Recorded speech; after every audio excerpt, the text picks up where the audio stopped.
take all the money they were trying. Oh, sorry. Welcome to the Pleasant Run Farms Road Rehabilitation Project Equalization Hearing. It's Tuesday, March 11th, 2025 at approximately 5:20. Mr. Gilbert, do you have a report for us? Yes. So as part of the statutorily required process outlined in ORC 5573.10, we're required to have this equalization hearing just to ensure that the assessment amount that's being proposed is in fact fair and equitable as it relates to all property owners that have been assessed or will be assessed anyway for the aforementioned project.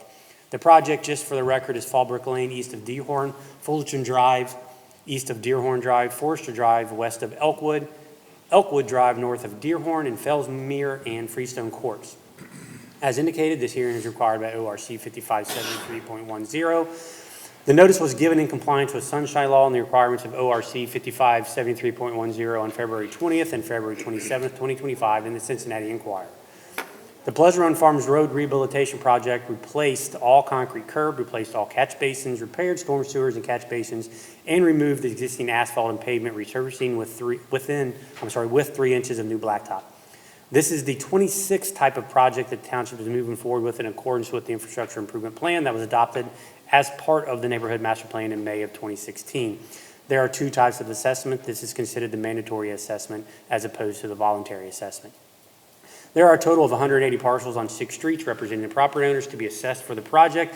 The assessment to each property owner for the project will be $22.72 per year for 10 years, apportioned and paid equally by the property owners abutting the road improvement as established by ORC 5573.07, Section A, subsection 1. March 12, 2024, the Board of Trustees passed Resolution 21-2024 determining the necessity for road improvement, which actually implemented or initiated the project anyway. The plans, the specifications, and schedule assessments were prepared, and then they were reviewed and approved by the county engineer as required by the ORC. As mentioned, the notice was given on the 20th and 27th of February of 2025, accepting written or in-person objections. The purpose is to consider objections to the schedule of assessments. The board can then change the assessment schedule if necessary. The equalization hearing is not whether or not to do the project because the project has already been completed. The project was awarded to Adlita Construction by the Board of Trustees at a regular meeting on Tuesday, February 13th of 24. And the next step would be to adopt a resolution adopting the estimates and specifications reported by the county engineer for said improvements, which isn't part of this hearing. So we haven't received any objections to the assessment schedule. So with that, obviously, this opportunity is for residents to provide any feedback or any objections to the assessment, and seeing none in the audience.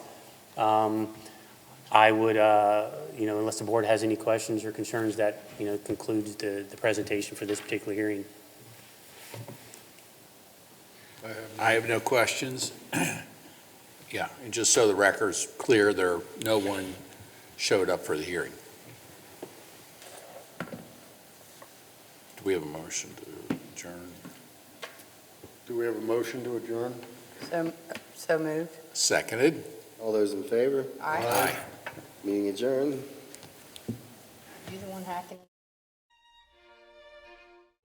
Springfield Township Board of Trustees meeting, March 11th, 2025 at approximately 5:30 p.m. Mr. Bernie, can we have a roll call? Yes, Mr. Hahn. Present. Mr. Hahn. Present.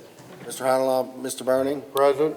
All trustees are present. Sorry, I didn't have my mic on. If we all could stand and say our Pledge of Allegiance. Pledge allegiance to the flag of the United States of America and to the republic for which it stands, one nation, under God, indivisible, with liberty and justice for all.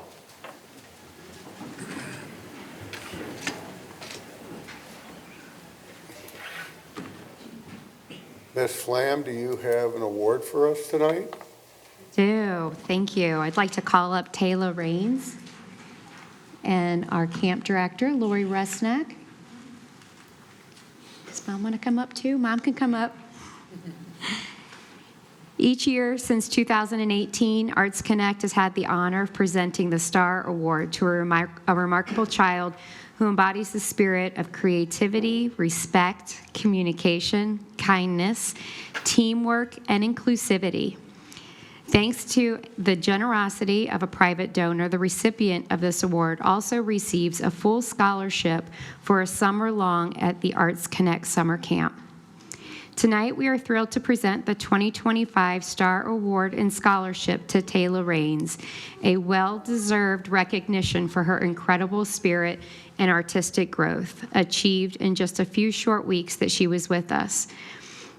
When we shared the news with her mother, she expressed, "You have blessed us." Taylor has always had a special connection with art. It's when she's truly herself, in her element, and at her happiness.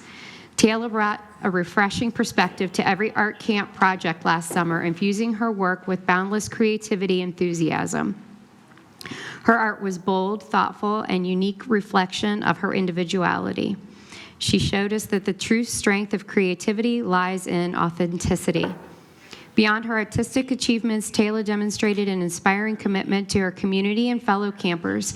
She eagerly shared ideas, collaborated with others, and always lent a helping hand, elevating the experience for everyone around her. What truly sets Taylor apart is her ability to remain true to herself, no matter her circumstances. We have no doubt that her passion for the arts will continue to flourish, and we are excited to witness her journey in the summer ahead. Taylor, your kind heart, unwavering positivity, and creative spirit makes you a truly deserving recipient of this award. Congratulations. Your artistic journey is just the beginning, and we can't wait to see where it takes you.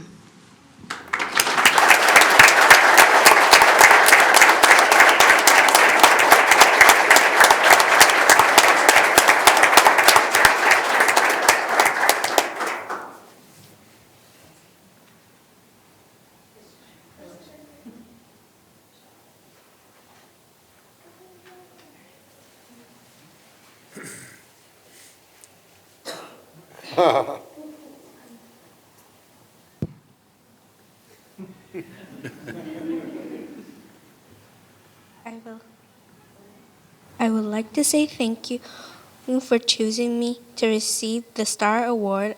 I really wanted to attend Arts Connect this summer because I had so much fun last year and I made a lot of friends. I am so happy that I will get to attend next summer thanks to you. Thank you so much.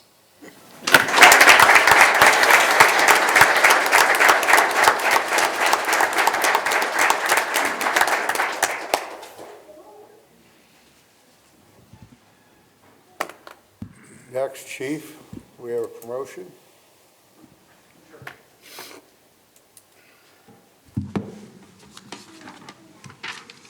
Good evening.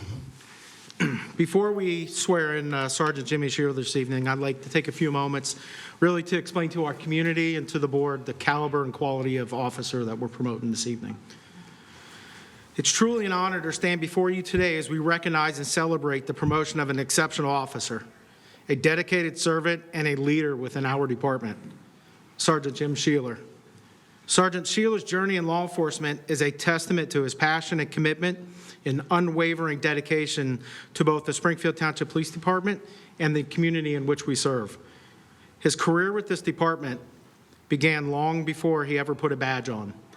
Dating back to year 2000, when at just 15 years old, he joined our Police Explorer program. Even then, Jim displayed the drive and determination that would later define his career, representing the department in both local and national competitions and setting a standard of excellence for those around him. In October 26, 2009, Jim's long-held ambition became a reality when he was sworn in as a Springfield Township police officer. From day one, he distinguished himself with his work ethic, his willingness to learn, and his commitment to the mission of the department. It wasn't long before those qualities led him to a specialized assignment, becoming a police canine handler in March of 2015 with then his trusted partner, Canine Paco. Together, Sergeant Shearer and Canine Paco formed a team that exemplified skill, discipline, and perseverance. Their partnership, training, and adversity were tested during an extremely dangerous and intense incident. On June 3rd, 2016, while engaged in a pursuit of a violent armed offender on Winton Road, K-9 Paco was shot in the line of duty.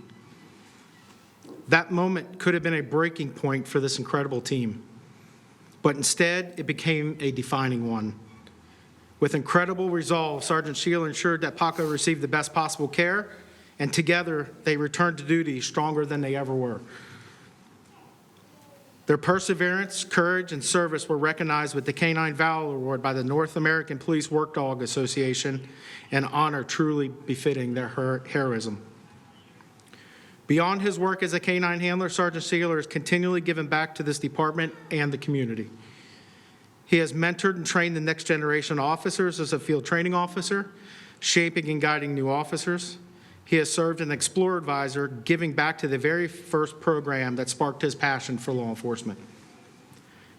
Today, as Sergeant Sheila takes on his new leadership role, we recognize not only his past achievements, but also the leadership, integrity, and vision he will bring to the rank of sergeant within our department. This promotion is not just a reflection of years of dedication, but also the confidence we have in him to help lead this department now and well into the future. Sergeant Sheila, you have demonstrated time and again your commitment to excellence, your resilience in the face of adversity, and your unwavering dedication to this profession and to this community. We know you will continue to lead with the same passion and purpose that has defined your career. Lastly, before I conclude, I would also like to take a moment to recognize and sincerely thank Sergeant Sheila's family who's with us today. Behind every dedicated officer is a strong and supportive family who makes countless sacrifices along the way. The long hours, late nights, missed holidays, and the challenges that come with this profession are not borne by the officer alone, but their loved ones as well. To Sergeant Sheila's family, your unwavering support and understanding and sacrifice have played an invaluable role in his success, and we thank you for that. Jimmy, would you like to come up?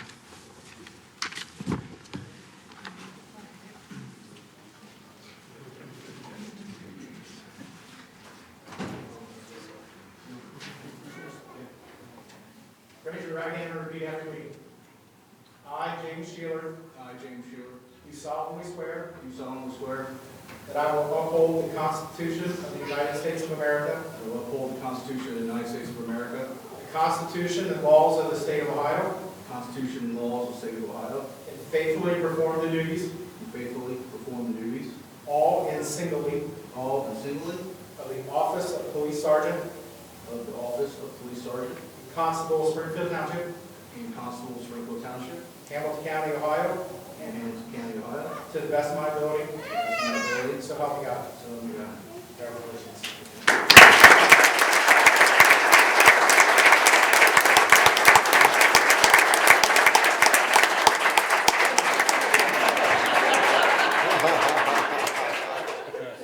This time we'd like to invite Jimmy's family up for the dance picture.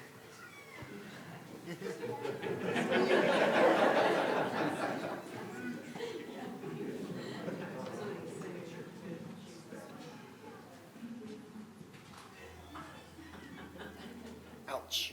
Ready?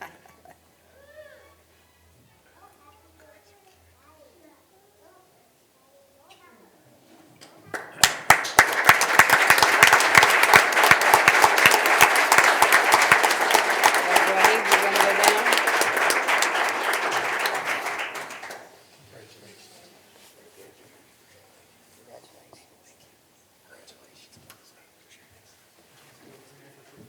Sure.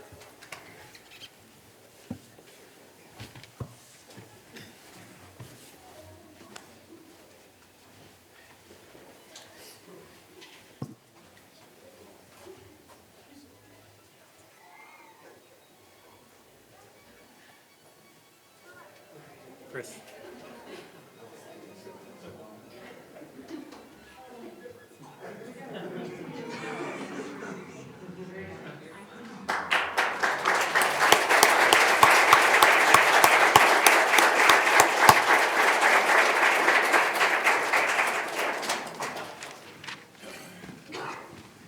You want to take a few-minute recess? clear them out? We'll probably take a recess. You're all welcome to stay for the budget hearing, which I'm assuming no one wants. Look at them all jump up. See ya. We're out. We got some real interesting numbers. Yeah, it's really fun stuff.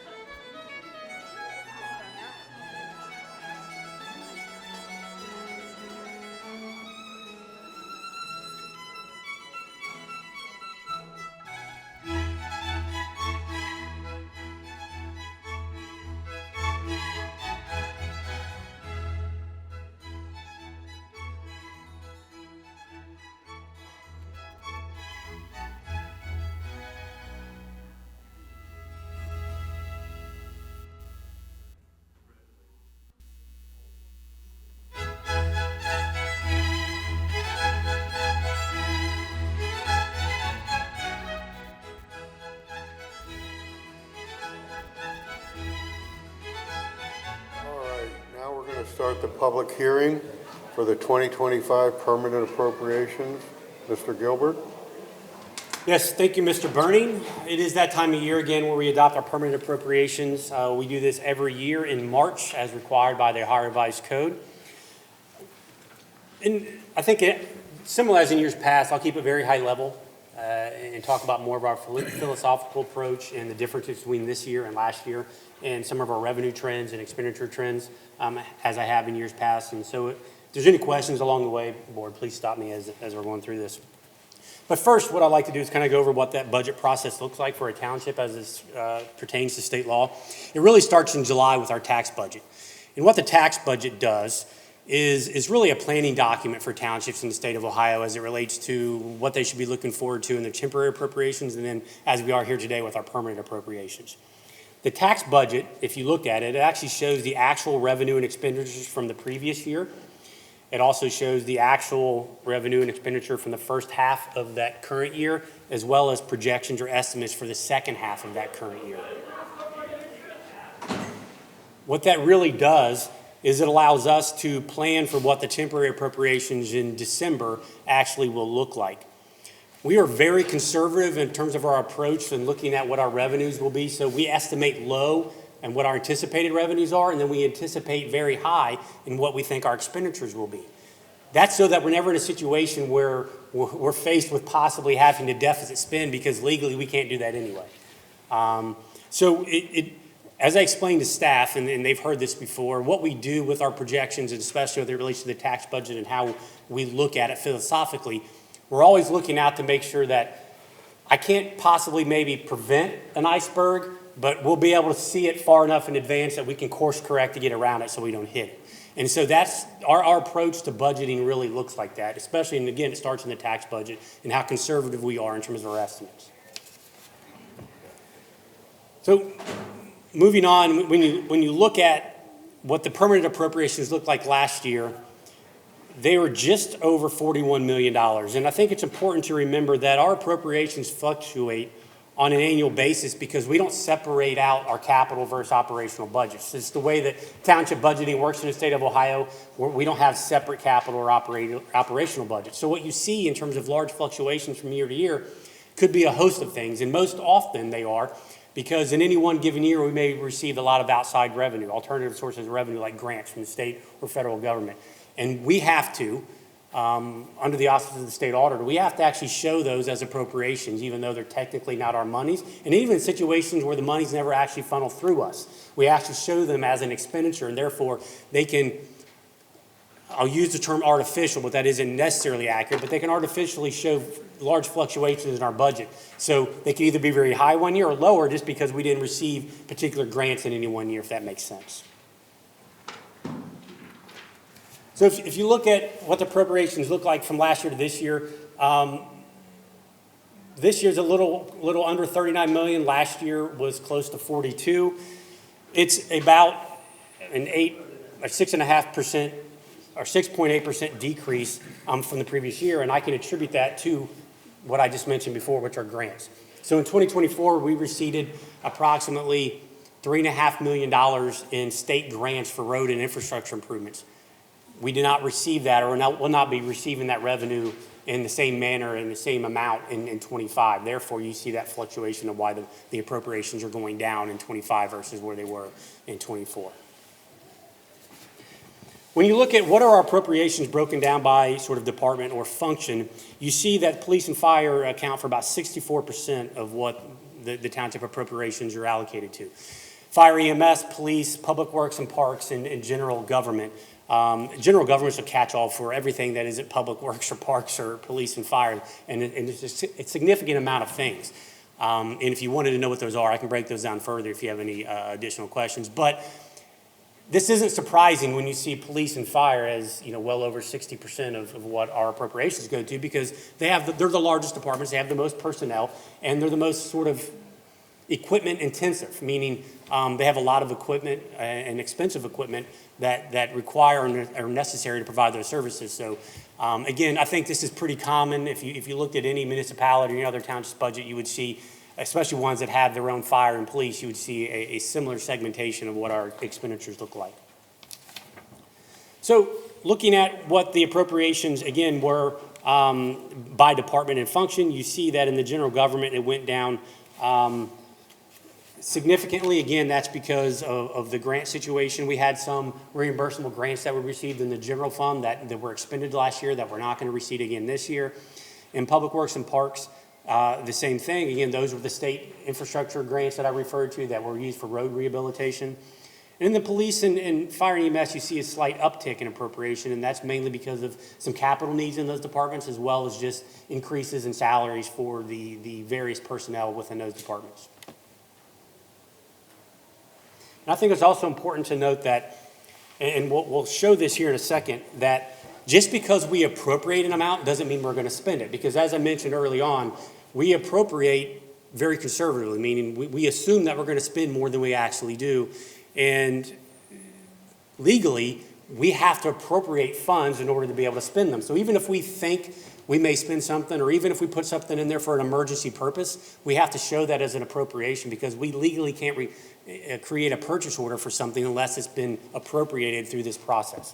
So we appropriate, again, assuming the worst, but expecting the best. And in situations, typically it's between 82 and 86% is what we typically spend of appropriations in any given year. And you can see last year we spent 84% of what we appropriated. This next slide shows revenue trends since 2020. And you can see in the general fund, in the last 2 years, we've had increases. And again, that's because of those grants I referred to. And partially we received some additional interest in terms of money that we had in the bank. I think everyone can understand in the last few years, interest revenue has gone significantly up. If you have money in a high yield savings account, your interest probably almost doubled or tripled in the last 3 or 4 years, and that's no differently for us. And that's where you see some of that revenue that's in the general fund. In the Public Works Fund, there's a slight uptick in 2024, and that's because they have 0.85 mills, which is considered inside millage, and there was an increase in that because of the property reevaluations. It is a significant fund for us, 0.85 mills. That was adopted many, many, many years ago. So that was put in place long before any of us were here, and in fact, what state law says is that the entire county cannot have more than 10 mills of inside millage. So the township only has 0.85 in road and bridge fund and then 0.34 in the general fund, which bring in together combined probably less than $1 million a year. And those are used generally for operational purposes. In the police and fire district fund, you see those relatively flat over the last 4 or 5 years. That's mainly because of how special revenue funds work, and that you do not get increases in revenue because of reevaluations of properties and special revenue funds like police or fire levies. The only time you get increases is where there's new levy amounts that are on the ballot. And what this doesn't show is obviously what will be demonstrated next year in 25, where the fire did receive approval from the voters of a 3.5 mil levy for fire. That will be demonstrated next year in terms of 25 realized revenue, but obviously wasn't realized in 24 because it was passed at the end of last year. In the ambulance EMS fund, that's generally pretty stable every year. That's just billing that we do. We do soft billing to insurance companies for EMS transports, and that's where that revenue comes from. When you look at infrastructure spending over the since 2015, you can see that the column to the right is what the total spend was. The column to the left is what actually came out of township funds. And that's because we leveraged the state grants through the OPWC program, which stands for Ohio Public Works Commission. And they implement grants at the local level for communities such as ours. It's a very competitive process. We compete with 40 other jurisdictions in the county for that pot of money, and we were able to receive some funds, pretty significant funds over the last few years for some fairly large projects. Since 2015, the township did almost $32 million in road rehabilitation work, and of that, just about $15.5 million were grants. So you can see that half of the money we received actually came from outside revenue sources, not from your local tax dollars. And that's how we were able to do so much road work over the last, 10 years or so, 9 years. Now, some may be thinking, well, where is that road work? Remember, the township has 400 streets and 100 lane miles of road. So we've repaved probably 125 to 135 roads in the last probably 7, 8, 9 years, Scott. And so while it's not as much as we need, it is a significant dent in the rehabilitation work that's needed throughout the township, and understanding that a lot of roads aren't the township's either. A lot of major thoroughfares are operated by the county and or the state and not the township. But these are neighborhood roads that we're speaking of here. So when we look at projections and when we look what's going to happen in the general fund going out, what you see is the top line is total revenue available, meaning the annual revenue that's coming in at any given year, plus any carryover that we have from the previous year to account for the total revenue available in that fund. What you see in the bottom line are the expenditure amounts since 2020 and projected through 2028 with some generic assumptions. When those numbers come together to where that's where we have to start thinking strategically as we look out. Is we want to make sure that those lines get as far apart as possible. So what that tells you is about in 2024, 2025, in order to meet expenditure demands, we're going to have to start dipping into our reserve funds. And that's where those numbers start to come together. Where those numbers cross is what we talk about as the bow tie effect. And on the levy-driven department, it's expected because when you pass a levy, you're always building up funds so that when those lines cross, you can start utilizing those funds when your annual revenue isn't meeting your annual expenditures to the point where you just plenish your surplus and then have to come back out for another levy. That's just how special revenue levies and funds work. With the general fund, not so much. We need to make sure that we are doing things in the interim to keep those lines as far apart as possible, which could be finding alternative sources of revenue or decreasing expenditures. But again, what I'll remind you is, as I said in the beginning of this presentation, these assumptions are very conservative. They're showing that we're spending 100% of appropriations and that we are very conservative in our revenue estimates. Realistically, it'll never get to this point because we will do things, again, to course correct before those numbers intersect. But it's, again, the way we do it this way puts us in a position so that we're never in a point where we're scrambling at the end of the day to try and meet our expenditure requirements. When you look at the police district, again, that's going back to what I referred to when you do the bow tie effect where those lines intersect. And we know that in the first few years when you pass a levy, you're going to be bringing in more money than you need. And that's so that you can build up that fund to make that levy last longer. So when those lines intersect and your actual expenditures exceed your revenues, you can start to draw down on those funds that you've saved in the early stages of that levy. What you see here where those lines sort of get further apart is when the police passed the levy in 2020. And they're starting to get back together as revenues come up and those available revenue comes down. That's because you're eating away at that carryover number and therefore your total revenue number is coming down. It doesn't mean that your annual revenue is going down. It just means that your available revenue, meaning your carryover numbers, are becoming less and less every year because you're using those savings to meet annual expenditure demands. So what we look to is where that red dot is. We need to know that possibly we're going to be at a worst case scenario. We're going to be looking at another levy for police at that point. Hopefully we can do things, again, because we're spending 82% of our available appropriation instead of 100, that we can stave that off even longer. But that's what this is showing. Again, it's a planning tool that lets us look out 3 or 4 years ahead of time to make sure that we know sort of our crystal ball, what's going to happen financially in the police district.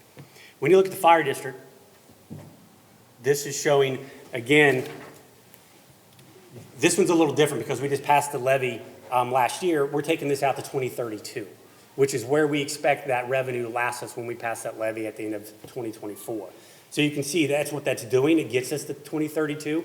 And again, because we think that we're going to spend less than we're anticipating here, we're going to be able to get that to at least 2032 and hopefully longer. But again, as a planning tool, we want to make sure that we are being as conservative as possible so that, again, we can see that iceberg down the road. So that's the projection for the fire district, and that sort of concludes the sort of high-level philosophical approach as we look to the permanent appropriations. Again, the board isn't expected to vote on that tonight, but I thought it was prudent to let the board see kind of where we are financially, absent the additional details that you've seen in work sessions, and ask any questions or any feedback as you see it here tonight before you adopt it at the end of the month. Chris, I appreciate the presentation. This is, right in line with things we have discussed in work sessions. And we appreciate all the hard work. A lot of work goes into this budget on his part and all the staff to make sure that we do keep the township solvent and stretch our tax dollars as far as we possibly can. And so I keep up the good work and thank you. And that's all we can do. Keep stretching as long as we can. Thank you, Chris. Yes, absolutely. If there's any questions of the public. I do not. Thank you, Mr. Gilbert. Next is the approval of the, Anyway, it's public hearing, so would anybody like to speak about the 2025 appropriations? We'd love to hear you. Okay, it appears nobody wants to speak about the appropriations, so we'll move on to the approval of the minutes. I'd like to motion for approval of the regular session on February 11th, 2025, and the regular work session on February 25th, 2025. Do I have a motion? So moved. Second. All those in favor? Aye. Motion carries. Mr. Burning, do you have a financial report for us? Yes, sir, Mr. Burning. For the month ending February 28th, 2025, the township expenditures were $2,065,825.19, and receipts were $835,564.90. The ending cash balance of $22,743,694.31 includes obligations for expenditures, payroll, regular operating costs, ongoing capital improvement projects, and investments. What I request from the board is the approval of the receipts, warrants, payroll expenditures, update and current revenue, and reports for the period ending 2/28/25. Do I have a motion? So moved. Seconded. All those in favor? Aye. Thank you, and I just want everyone to know that our financial reports are available here at the township during regular business hours or on our webpage 24/7. Thank you, Mr. Burning. Thank you. Mr. Gilbert, do you have a departmental action and discussion items? I do. I do have one action item that did not make the agenda in time, but it came in earlier this morning, so I would ask that we can include that on the agenda tonight, and that is to authorize the administrator to execute a contract with Government Strategies Group. Government Strategies Group is an entity that provides technical assistance in terms of policy support and legislative sort of liaison support for local governments in Columbus. There are significant amount of bills circulating in Columbus now that can negatively affect townships, and a strategy employed by many communities in Hamilton County and across the state is to utilize individuals that can be in Columbus on their behalf to advocate for policies that are beneficial to townships, and in particular to Springfield Township in this case. And so I would ask for a motion, if so inclined, to authorize the administrator to execute a contract with the Government Strategies Group to provide that support for Springfield Township in Columbus. And again, this contract will allow the township to terminate at any point that we feel like it's not beneficial, but if you're so inclined, that's the motion that I'm asking for. And the cost is $3,500 per month that the township would have to compensate Government Strategy Group for this work.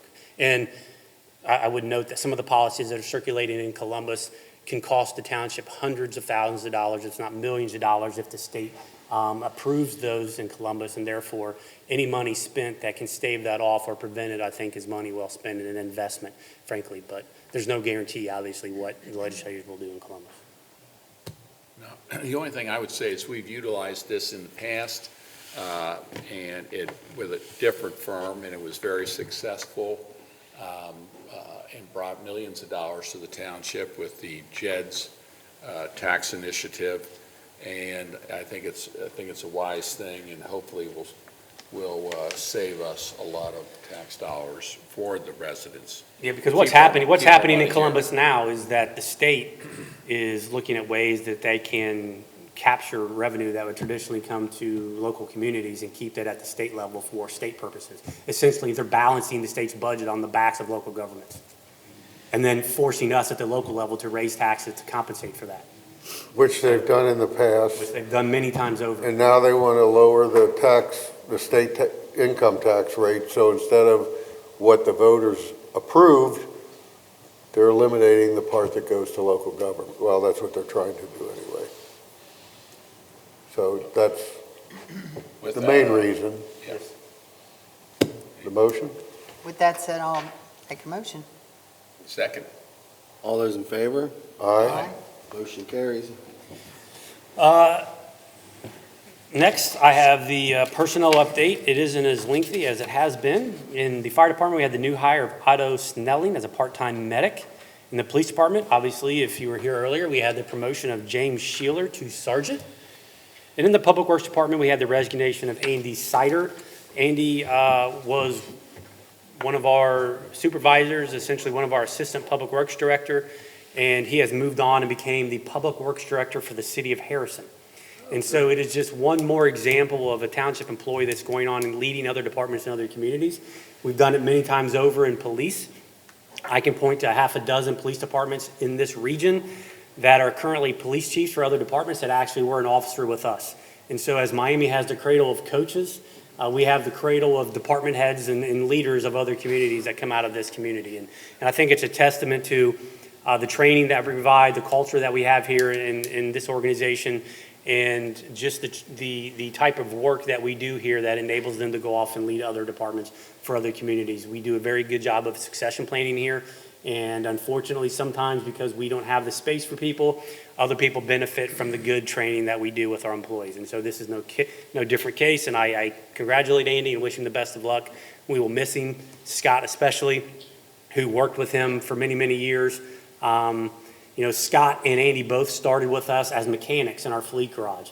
And through our processes that we have here, Scott is now our current public works director, and Andy is going off and leading the public works department for the city of Harrison, both starting as mechanics within our fleet garage. It's a testament to the type of training and atmosphere we provide for our employees to better themselves in their careers here. So we congratulate him. We'll miss him, but Harrison's getting a good one.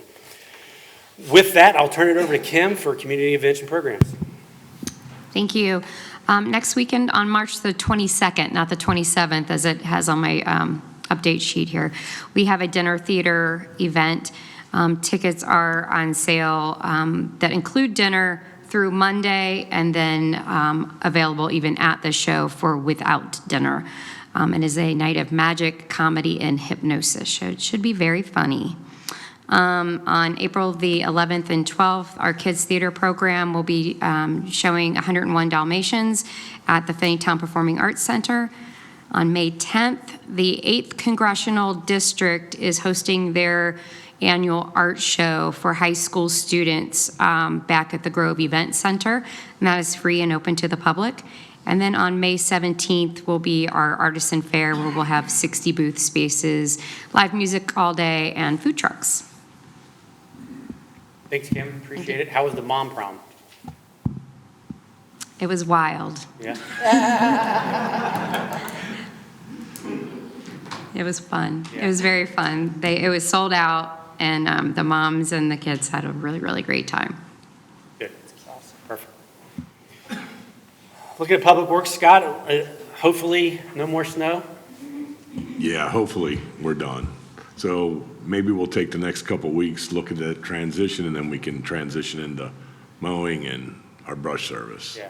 So, speaking of snow, I think off the top of your head, approximately how much salt did we use? About 3,200 ton. Salt's about $80 a ton. You do the math. That doesn't include labor. Because it never snows at noon on Wednesday. It's always in the evening or on the weekend. So that's overtime. And they're not short shifts. They're 10, 12, 14, 16-hour-long days when they have to come out and plow. So the winter storms probably cost us $250,000 Yes. at the end of the day. I don't think people realize that when you see snowplows out, how much that's actually costing to provide that service, but it's immense.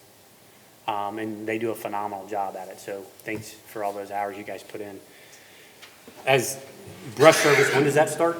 April 1st. April 1st. So if everyone isn't aware, we obviously pick up brush, and on our website, it specifies how to get on that list. If you have any questions, just call the township and we'll be happy to help you. It also shows here in your report that you collected almost 500 bags of trash just in February. Yes. And so I don't think a lot of people may realize, but we have people that are dedicated to picking up litter here in Springfield Township, and we pay for a good portion of those hours through the residential recycling incentive grant. So the very job they do actually receives grant money that in turn pays their salary to pick up more litter. So it's sort of a replenishing fund based on the work they do that actually pays for them to do it. It's actually it's beautiful actually if you really think about it. So, but unlike a lot of communities, we actually pick up litter on the main thoroughfare just about every single day.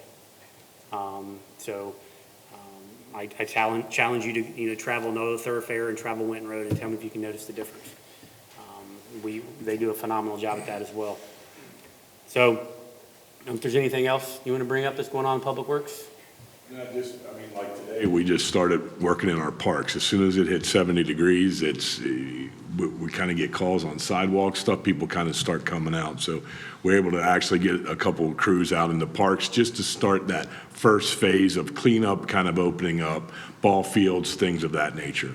And then, again, who knows, it might snow next weekend. So that's a balance between now and into that first part of April, We've had snowstorms in spring break before. Yeah. Thanks, Scott, appreciate it. Randy, kind of what's going on in the fire department? I know we just had our awards ceremony. We did. That's what I was going to just talk about briefly here. So obviously we had our first award ceremony on Saturday, so I appreciate you attending and supporting that event. Did want to recognize those that received our special awards. So for our full-time personnel, Firefighter of the Year was Adam Tonis. EMS Provider of the Year was Alan Guile. Fire Instructor of the Year was Lieutenant Nick Flick. And EMS Instructor of the Year was Lieutenant John Beasing. For our part-time staff, Firefighter of the Year was Firefighter Andy Schwartz, and EMS Provider of the Year was Firefighter Cameron Burns. And in addition to that, 7 firefighters also received commendation awards for their actions, which resulted in the successful rescue of a 3-year-old child from an apartment building. So it was a good night, a great opportunity to kind of honor all those that do great work day in and day out. So once again, thanks for coming to support that. The only other thing I had is with warmer weather now approaching, hopefully no more snow like you said, that also is ramping up for severe weather season. So just wanted to remind everyone, the National Weather Service and also Hamilton County Emergency Management Agency puts out great information on their website, social media. I'll be getting with Caitlin over the next couple months. We'll be posting some things as well, safety tips. But in addition to that, for the past 10 years or so, we've partnered with the National Weather Service to host their Storm Spotter class. So that event is going to be on April 9th from 6 to 8 back at the Grove.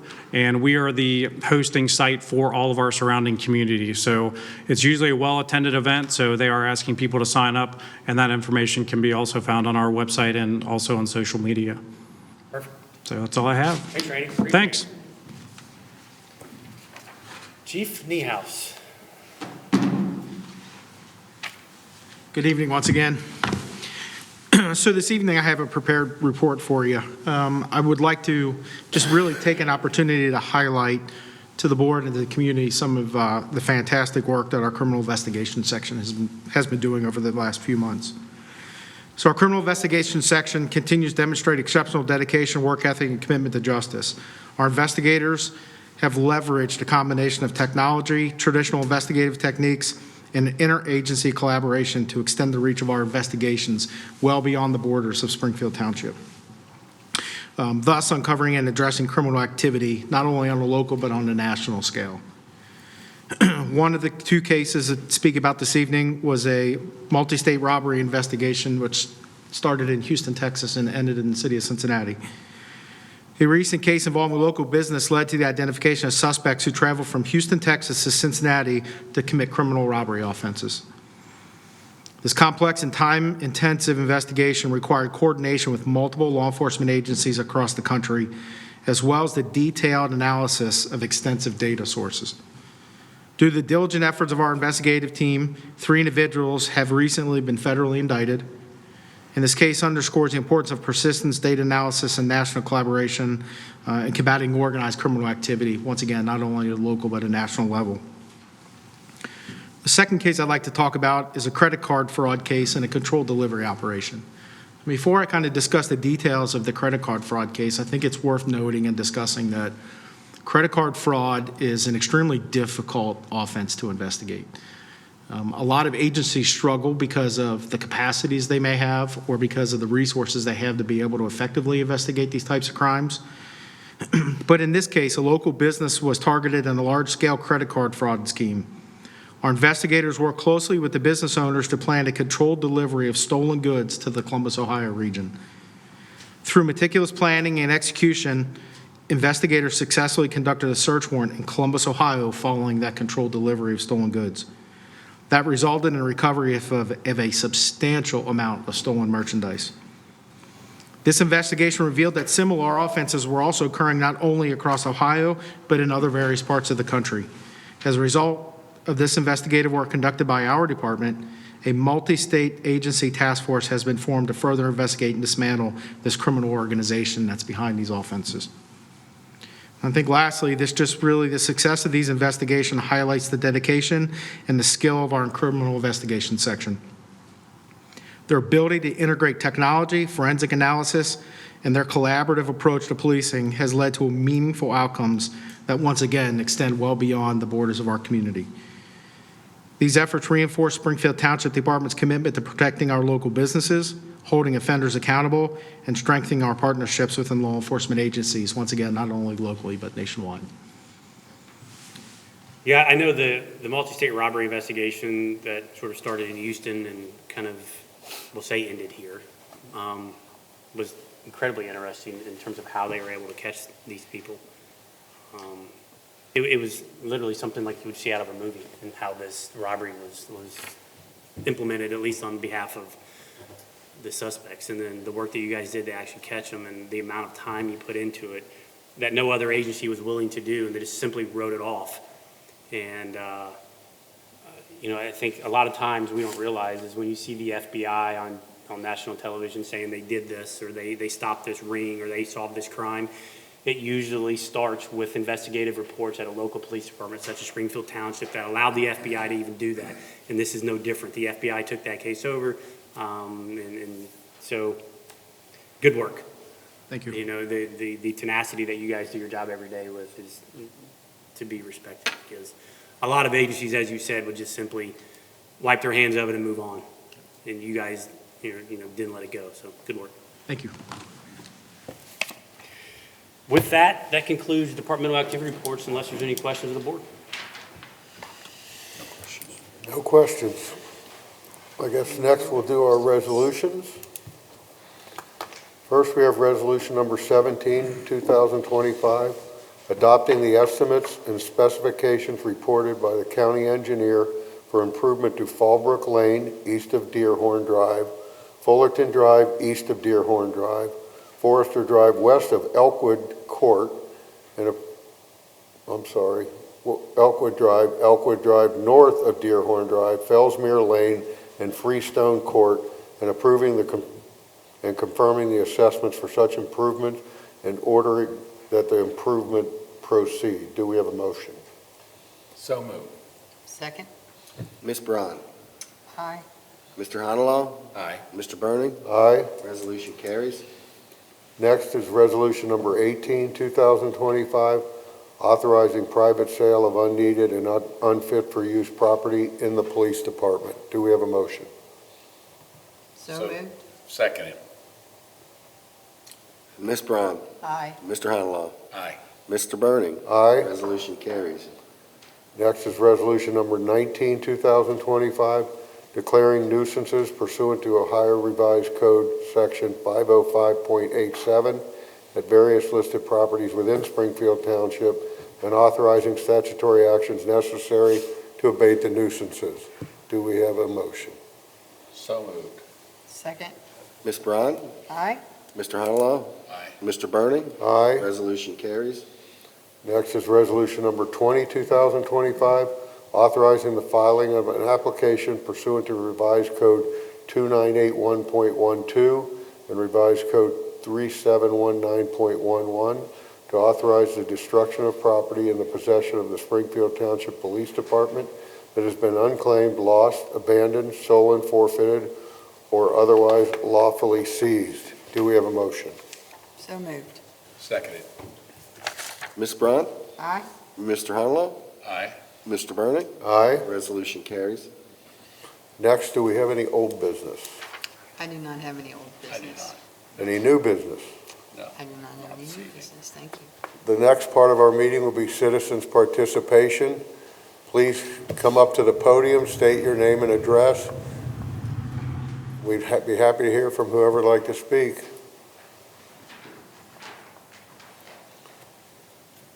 It's your turn. Good afternoon, everyone, or good evening. I am Sandra Presley. I'm the Senior Branch Manager of the North Central Branch Library. Our address is 11109 Hamilton Avenue. And I just want to talk about a couple of the programs that we have going on. One I'm really excited for, it's chair yoga. We will have that on April 16th at 11:15, and it's for adults. If you do have little ones, they're welcome to come and join, but it is geared towards adults. So we'll have a presenter who will come and show us how to keep our bodies moving and grooving into the spring season. We also have our ESOL our meetings every Saturday at 10 a.m. We have started to gain a little bit of a following, so if you know anyone who's wanting to sharpen their English skills or even talk to others and learn another language, they're more than welcome to come to the North Central Branch Library. And then lastly, we have volunteer openings for our summer program. So every year we do summer reading, and we're looking for some volunteers. So if you know anyone who is 12 and up and can dedicate 2 to 6 hours per week to the library as a volunteer, we would love to have them. If they have any questions, they can call the branch or visit and talk to myself or one of our librarians. That is all I have for you all today. Thank you. Thank you. Thank you. Thank you. Have a great day. Saw the new building. It looks amazing. Oh, thank you.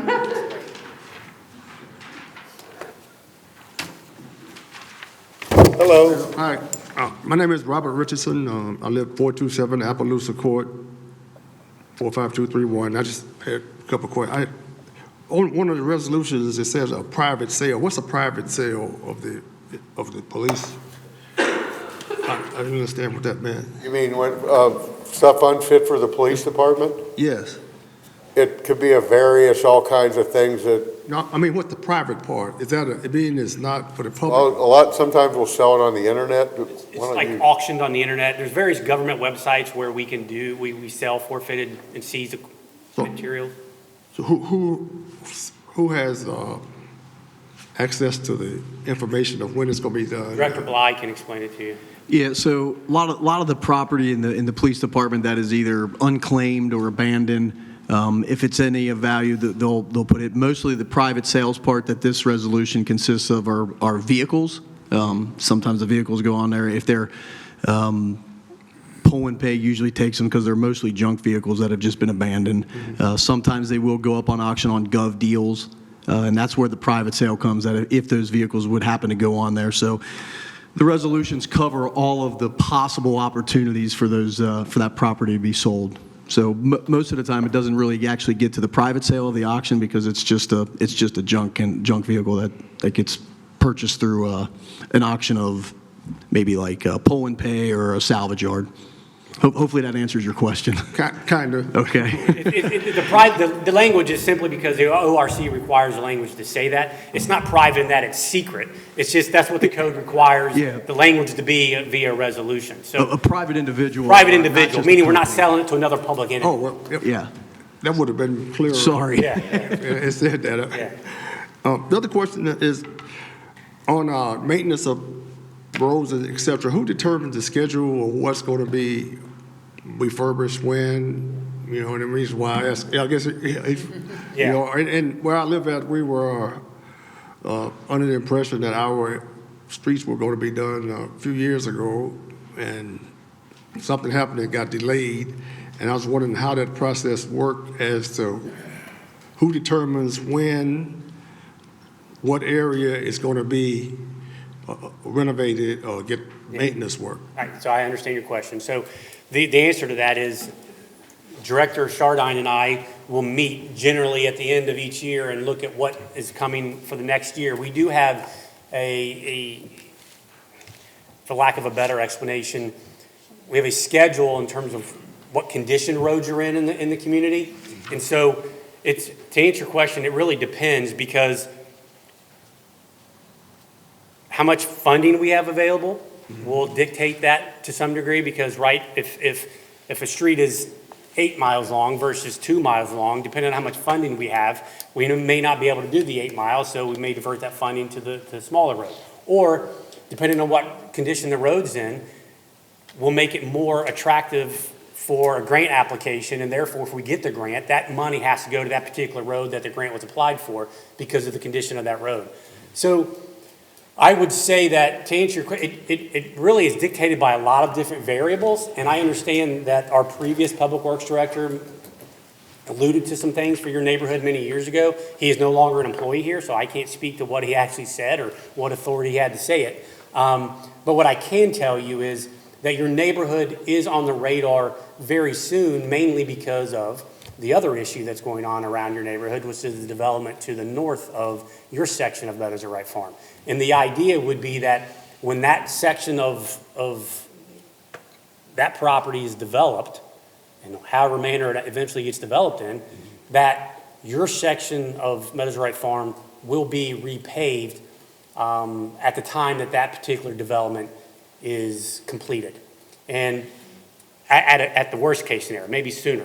The reason for that is because that particular development can create some funding that will allow us to do your neighborhood. And beyond that, we want to make sure that anything that will happen to those roads, either pre or post development, can be remedied by repaving your section of the neighborhood once construction is completed. So it may happen before that, but your particular section of Meadows Right Farm is definitely on the radar because of mainly what's going on to the north, but more importantly because we have a philosophy here as well that we want to make sure that roads that aren't completely deteriorated, what we refer to as in a failed state, never get to that point because it's 8 times more expensive for us to fix a street when it gets to that point rather than fixing it to the condition that your road is in now. So we want to make sure that we can fix your road before it gets to a point where we have to completely rehabilitate it. So yes, it is on the radar. Can I tell you it's going to be next year? No. Can I tell you it's going to be within the next 3 years? Most likely. So the answer to the question is you two decide? We make recommendations to the Board of Trustees. These 3 ultimately decide. Well, you know, you mentioned the previous administrator, you know, when, just as you are here now, when someone from the township speaks to us, we look at it as the township and not necessarily that individual, and we expect that just because they leave or whatever, what they were saying is not lived up to or committed. So I don't know what happened to the previous person, but you know, when we hear it from a township representative, it's not that individual, so to speak, it's the township talking to us. I agree. And we have been and were expecting for it to take place, and we hear nothing, then we find out it's not happening.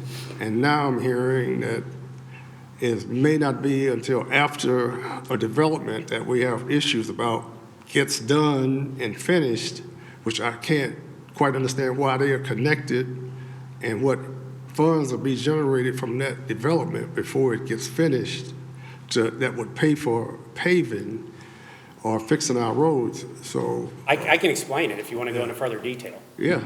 Okay, so what the previous administrator indicated, the director of public works indicated, again, I wasn't at that meeting, nor did I authorize him to tell your neighborhood that your road was going to be repaved. So just because he said it doesn't make the money appear for us to be able to follow through on it. First of all, how the money's going to be made available through this development, why they're connected, is because this board, I think, they've indicated that they're supportive of placing what's referred to as a TIF district on that new development, which is a tax increment financing district. It's not a tax abatement, it's none of those things. It just simply means that the taxes that those individuals that are going to buy those houses, the taxes they pay are going to go into a special fund and allow this board then to use that funding to complete infrastructure projects that benefit what's referred to as the TIF district. So paving your neighborhood would meet that criteria. So that funding would come from the sale of those houses and people paying taxes, then that money would then be used to pave your streets. Now, how that would come before the development is that we could potentially go out and borrow money. It's called a tax anticipatory note, where we could borrow money with the anticipation that when those taxes come in, we could pay the debt service on that loan that we took out in anticipation of receiving those tax dollars through the TIF district. So the money from the TIF district can be spent on areas outside of the district? No. So are we? The answer is yes. They can be spent on things that benefit the district that are potentially outside of the district. Repaving your neighborhoods would obviously benefit that new development as well. I hear you, but we're still kind of dissatisfied that it's been put off, and now it's dependent on a TIF district and a new development, and we still don't know if it'll be finished, and we don't know the schedule, so we just have to just wait until sometime in the future for our roads to get fixed. So. Part of the problem is we have a 1 mil road levy in Springfield Township. And in the past, we ran an increase to try to increase that levy, what, 4 times? 3 times. 3 times. And the voters said, no, we're not paying any more taxes. And I get it. Our taxes are plenty high. That 1 mil brings in about less than $500,000. That is like a drop in the bucket when you start talking about paving 100 miles of road, unfortunately. It's the same 1 mil when I started on this board many years ago. So we are always going around scrambling, kind of taking, money from here, trying to get grants here. And we've been very successful. Springfield Township has probably gotten more public grants for our road infrastructure improvements than any township in Southwest Ohio. And so we've been blessed that way, but it's tough. And unfortunately, we don't have enough money, but we've gone out, we have an a la carte government with when you vote for levies here in Springfield Township, you're voting for a police levy. You're voting for a fire levy. You're voting for a roads levy. And we can only spend the money where the voters tell us to spend it. We need more money. The voters have said 3 times, no, you're not getting it. And so we're doing the best we can with what we have. And we can't combine all those into one levy where we can't vote for safety and the community at the same time. They have. The police and fire levy can't even be combined. The Ohio Revised Code that sets forth what townships can do, it's set forth in state law. And so we don't. We legally can't. We can't commingle those funds the way. No, I mean, in the the tax, when it's set up, the process where a levy is going to be put on the ballot, it have to be separately say this is strictly for fire, this is strictly safe. Right, when you vote for a police levy, Yeah. 100% of that money has to go to police. No, what I meant is, do they have to be separate? They can't be for the community as a whole? You can. Cannot. You can do a general operations levy. You can do that. That would include all three pieces? You could use that money for all three pieces if you wanted to. No, I meant, as looking towards some solution, because like, everybody supports fire and safety, and then, because. You're saying like sneak the roads in there with it? Well, we have to live in the place too for people to make us safe, so we have to drive back and forth, we keep up our neighborhoods, and, we pay for whatever we need to in taxes, so like, we expect for our streets, we don't expect to be above anybody else, but we expect for our streets to be maintained, and we do our part. And it's a little frustrating where we are now. I get it, and if you compare, here's the real issue for us. While I know all you care about is your street necessarily. No, that's not true. I care about. But I mean, but what I'm saying is for us, we have 400 streets we have to deal with. And if I had to pick your streets and compare them to the other streets in the township, you're really, really, really far down on the list in terms of condition. There are streets out there that are down to gravel for the most part. And so, it would be hard for me to say, yes, let's push your street up to the top of the little bit of revenue we have to do it. I'm asking you to do that. I'm not asking for that, so. I'll tell you a couple things, though. What we've kind of found with running these road levies, and we would go out and talk to, we had a thing where we would go out in the summertime and go around and have sort of grill outs in neighborhoods and bring people out and talk to them and try and get their feelings, is when we are successful and we go into a subdivision, we fix all those streets, then those people are happy. And then when the road levy comes up, they're like, what do I want to vote for more taxes for? My roads are good. It's selfish. It is. But that's the way people think.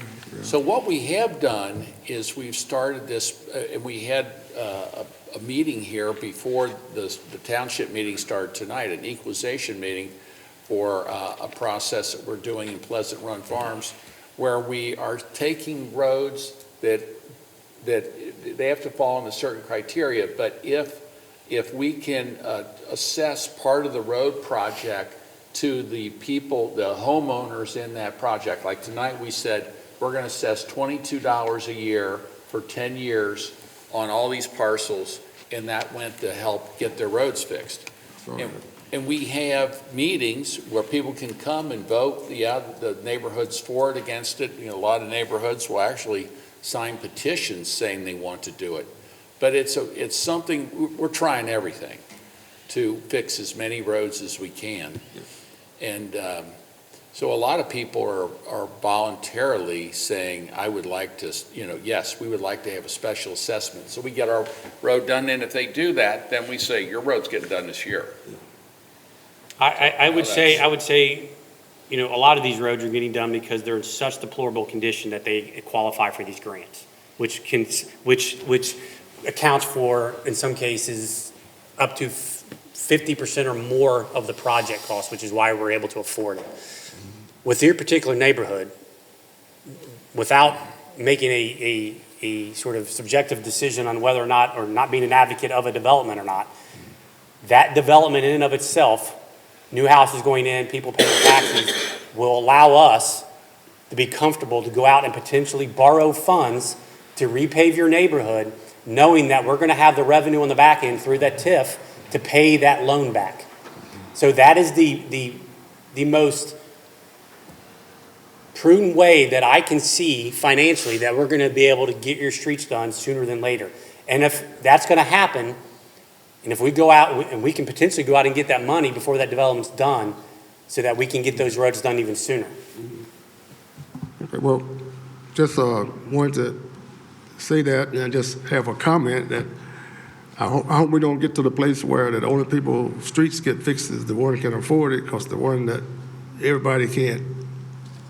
All the neighborhoods are not equal as far as income, and that's why we need a general tax for everybody versus I agree, and Yeah, unfortunately. we could probably in our neighborhood do an assessment. Yeah. But they probably wouldn't want to, but, you know, I'd like to live in a community where we, I agree, care and of everybody. a lot of these neighborhoods that you're referring to, the streets are in such bad shape that they're qualifying for these grants. And so, like I said, we've repaved close to 130 streets in the last 6-7 years. And we don't pick neighborhoods to do repaving based on the income of the people that live there. I understand that. It's I wasn't saying that.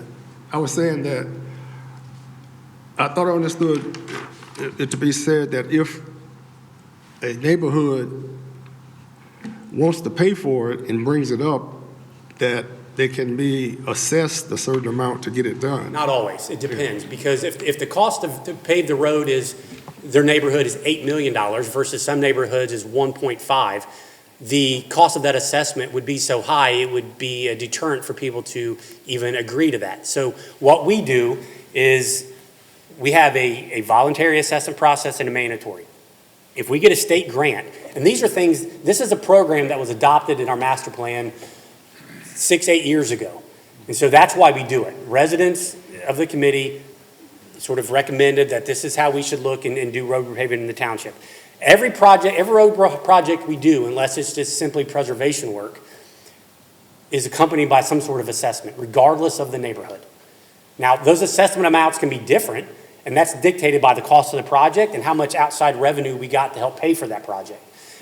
But there's a mandatory process or a voluntary process. The mandatory process is if we get a grant, if this Board of Trustees and this community realizes that they're going to get $5 million to pay for this $8 million project from the state of Ohio, we're going to accept that money and we're going to mandatorily put an assessment on properties in that neighborhood that qualify that grant is going to be going to. Because we're not going to forego $5 million in outside revenue. The other process, the voluntary process, is what Mr. Hunterlaw was referring to, is if you have a project that doesn't need to be completely rehabilitated, but you can go in and mill off a few inches and put on a few inches, probably your neighborhood may qualify for that. I don't really know what the sub-base issues are there. That is a project where you can come to us if we have the funding available. For example, exactly what I'm just referring to, if we have the TIF revenue available and you all say, we want this project, we want to use some of that TIF revenue to pave our neighborhood, we will then do that and place a very small assessment in addition to help out with that. We're never going to do a road project in the future based on our master plan recommendations. There is no road plan in the future unless this board decides to go back on what that plan says that won't include some sort of assessment. So we adopted a program that requires assessments on. Every road project, unless it's just preservation work. But the largest assessment's been under $100 a year. 90-ish, I think. Under $100 a year for a maximum of 10 years. So we're not asking you to pay for half the road. And it pays for less than 10% of what the cost is. I'm just trying to. But that's. But that's the explanation. I'm going to school here tonight, so I'm learning stuff, so. So yes, I mean, I think the sort of impetus behind making sure that we get your road paved is really twofold. One is to take advantage, hopefully, if the TIF district happens, is to take advantage of that revenue to do that. And then more importantly, is to make sure that we get to that street before it gets into a failed state, because we don't want to let that happen, because then it's 8 times more expensive to fix it, as I indicated. So we want to make sure we get there sooner than later. So I hear you. And Okay, I don't want to take up too much time, but who determines whether or not we get the TIF? well, this board will have to determine whether or not we put the TIF district on that particular property where the new development. What's left up to the township, nobody else has to approve it? No, just this board. All right, that's all. All right. Thank you, Thanks Mr. for coming out. Richardson. Yeah. Thank you, Thanks. Mr. Richardson. Would anybody else like to address the board? Okay, seeing as nobody's interested in addressing the board, do we have a motion to adjourn? So moved. Second. All those in favor? Aye. Thank you all for coming.